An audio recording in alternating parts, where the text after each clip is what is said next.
Esse apagão cibernético global que foi registrado na sexta-feira expôs a fragilidade dos sistemas de comunicação mundiais.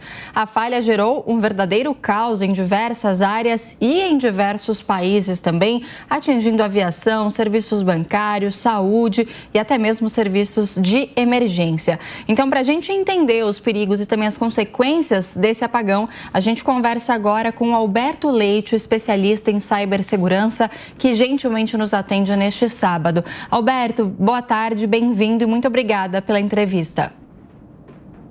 Boa tarde, obrigado pelo convite, será um prazer conversar com vocês.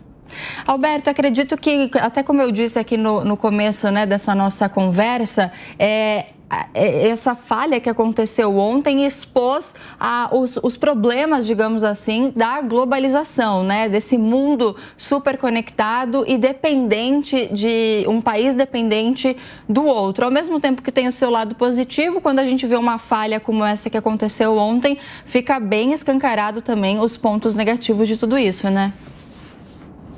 É verdade. Sobretudo, quando a gente fala de cibersegurança, de proteção de dados, é um tema que me chama muita atenção a ausência no Brasil de uma política nacional de cibersegurança. Nós entendemos, temos uma visão muito clara, e outros países, todos os países desenvolvidos do planeta, têm ido numa direção de fazer uma grande regulamentação sobre essas empresas. Eu vou falar do caso agora específico da CrowdStrike. O nível de impacto no Brasil não foi tão relevante. Sorte nossa.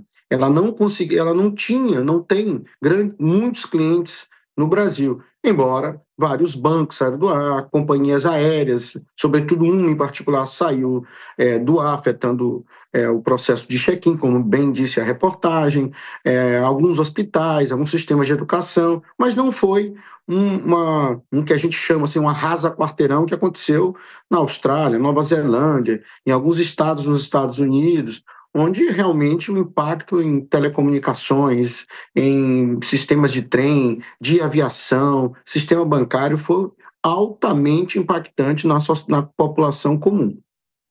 Só que, hoje, pela ausência dessa política nacional de cibersegurança, a CrowdStrike, por exemplo, poderia não ter que prestar contas ao governo brasileiro. Dizer, olha, efetivamente me diga o que você fez, o que aconteceu, me traga aqui a auditoria externa independente para me mostrar o que aconteceu, se foi um ataque de vírus, foi um erro mesmo, se foi um erro, como uma empresa desse tamanho não tem uma grande política de testes, não aplicou as melhores práticas de testes antes de soltar essa atualização.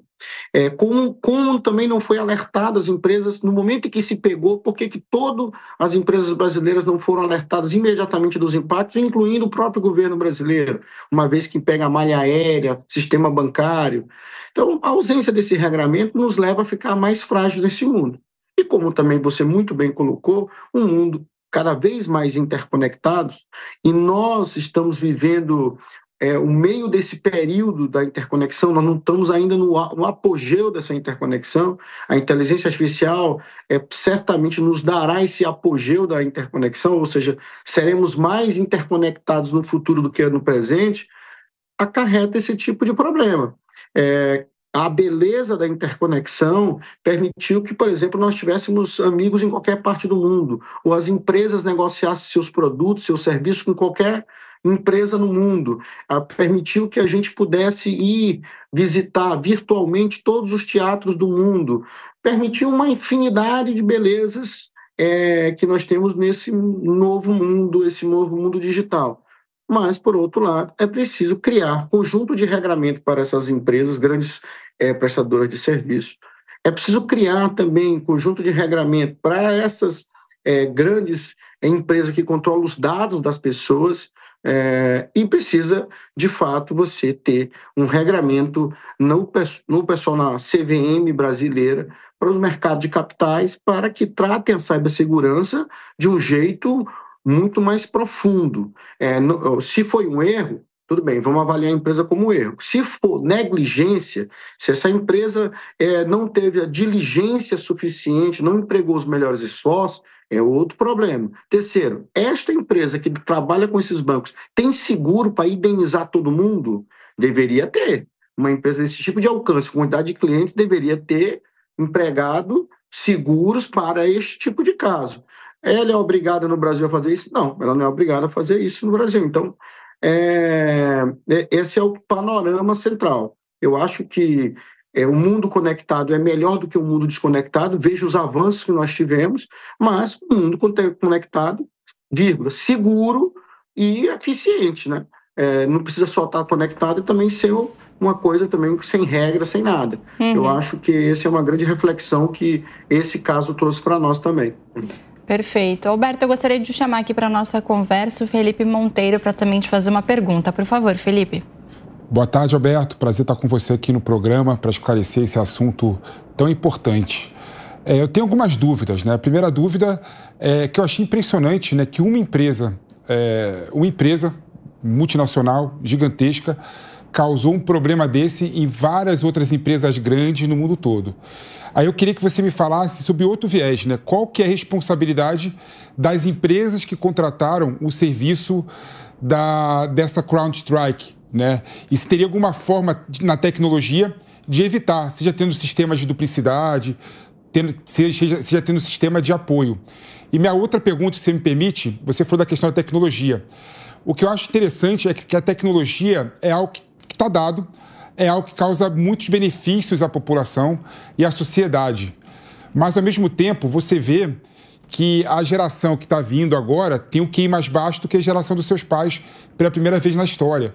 E a gente perdeu várias capacidades nossas como seres humanos. Então, quando você vê a dificuldade de uma empresa aérea de conseguir fazer o check-in na mão, de conseguir realocar o passageiro na mão, ter essa agilidade, você vê realmente que há uma falta de capacitação e de habilidade que foi perdida por conta também da tecnologia. Eu queria saber a sua opinião sobre isso também. Oi, Felipe, boa tarde. Excelente, as duas perguntas são reflexivas, né? Eu acho que a gente, quando para refletir sobre esse tipo de problema, essa situação, a gente começa a trazer boas ideias para a mesa. Vamos imaginar o que é tecnologia. Imagine você voltar 400 anos atrás, 500 anos atrás, quando teve a tecnologia da impressão do livro. O livro era uma coisa que há séculos e séculos atrás alguém escrevia, alguém lia e ia passando de mão em mão. E alguém resolveu, olha, isso aqui tem um jeito de imprimir e levar essa informação para muita gente. Isso é um benefício enorme. Imagina também quando inventaram a chave de fenda. É uma invenção, era uma tecnologia para a época que facilitou a vida. Você conseguia construir muito mais casas, você conseguia construir muito mais peças de madeira, a carpintaria evoluiu com a chave de fenda. Por quê? Porque ela facilitou a vida. Imagina também quando o carro substituiu a charrete. A charrete era limitado o alcance dela, isso no começo do século XIX. A charrete era limitada, e aí chegou o carro, a combustão, que ia para uma distância muito maior, levava mais pessoas, e isso foi evoluindo até chegar nos caminhões, e o mundo inteiro se abastece, por exemplo, de alimento com o transporte terrestre, com os caminhões, com os truques. E a gente consegue ter mobilidade graças aos carros, né? A gente pega o Uber, pega o táxi, pega o seu próprio carro, e por aí vai. E assim aconteceu com o avião, e agora nós estamos presentes nessa tecnologia ligada à internet, ligada à conexão. Então, a beleza dela é tudo aquilo que a gente já sabe.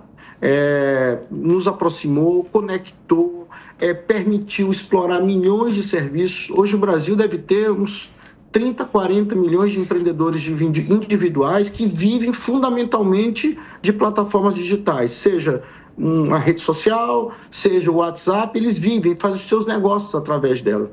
Isso é uma maravilha para um país como o Brasil, de renda média baixa, você poder ter esses microempreendedores, médios empreendedores trabalhando através disso. Mas, por outro lado, é verdade também que você começa a ter a superdependência da rede social. E aí vem a superdependência emocional, que é a superdependência do like, do compartilhamento, ou de você ter um dislike, enfim, e você ter vícios emocionais sobrecarregados, inclusive nas idades, no começo da idade adolescente dessa criança. Na idade já um pouco mais avançada, de fato, assim, o adolescente talvez não queira fazer mais uma conta, estruturar a cabeça, fazer uma conta, porque a resposta está na internet, de qualquer conta. Qualquer conta que você quer imaginar, qualquer derivada de segundo ou terceiro grau, qualquer equação matemática ou física, a resposta está na internet. Então, para que eu preciso saber se o computador faz? Isso, em algum momento, pode levar a algum tipo de atrofia. A ideia da tecnologia não é atrofiar. A ideia da tecnologia é ampliar. Eu até chamo de inteligência artificial, o I, o A, eu chamo de inteligência ampliada. Então, assim, já que a máquina vai fazer a equação para mim, como o resultado vai sair muito mais rápido, o que eu consigo fazer com o resultado disso e eu consigo empregar num projeto? Que ideia que eu consigo? Então, ele me ampliou, porque eu ia perder um tempo fazendo a conta, não preciso mais desse tempo, mas eu vou empregar o resultado daquela conta em algo maior, em algo substancialmente maior. Então, acho que vale esses soft skills, como dizem os profissionais ligados a recursos humanos, de despertar cada vez mais esse senso de curiosidade, trabalho em equipe, esse senso de inovação, imaginação, que é você colocar a qualidade humana sobre essas coisas mais simples que essa superconexão, essa hiperconexão nossa consegue nos propor, consegue nos entregar nos dias de hoje. E falando do caso da CrowdStrike, essa empresa ela é uma empresa de cibersegurança. Então, essa empresa ela está o que a gente chama de por trás dos sistemas. Então, eu vou dar um exemplo simples para o público tentar entender. É mais ou menos assim, vou falar uma linguagem sem um techniquez. Quando você contrata uma plataforma de cibersegurança, a plataforma de cibersegurança é meio que um porteiro de um prédio. Todo mundo que sai, que entra, ele precisa autorizar. Então, tudo passa pelaquela portaria. Tudo passa pela portaria. Se aquela portaria falhar, não tem gente no prédio ou não sai gente do prédio. Então, ela é conectada em tudo porque é por ali que passa. Ela que diz, olha, esse arquivo é um arquivo malicioso ou não? Esse arquivo pode ou não pode? Essa linha de código pode ou não pode? Ele é o porteiro. Então, entra, sai, entra, de acordo com ele. Quando essa plataforma trava, ninguém entra, ninguém sai. Aí o que aconteceu, tela azul. Agora, o que é surpreendente nesse caso? A plataforma, os processos de teste da CrowdStrike não pegaram um erro tão grosseiro desse, um erro que atinge 100% das máquinas. Essa é uma resposta que eu gostaria de ver da empresa.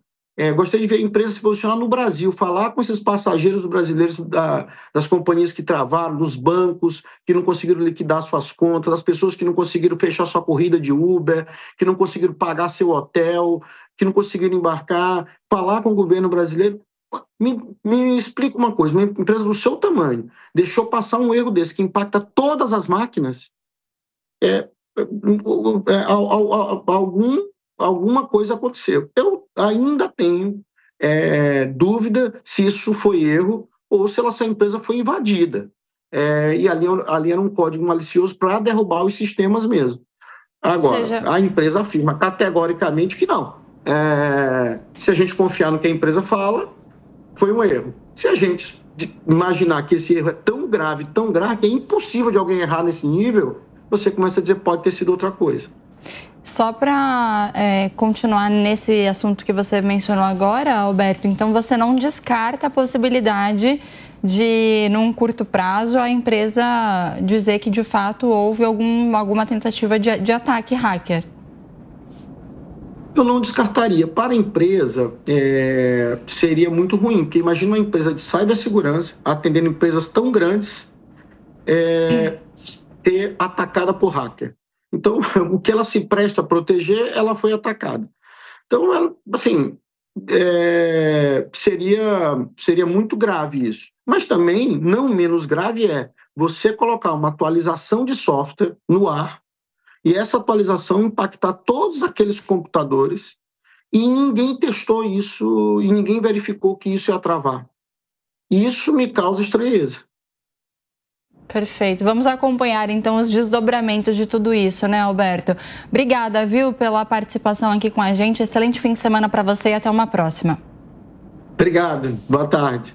A gente conversou com o Alberto Leite, que é especialista, então, em cibersegurança a respeito desse ataque que aconteceu, ou melhor, esse ataque não, essa falha mundial que aconteceu nesta sexta-feira.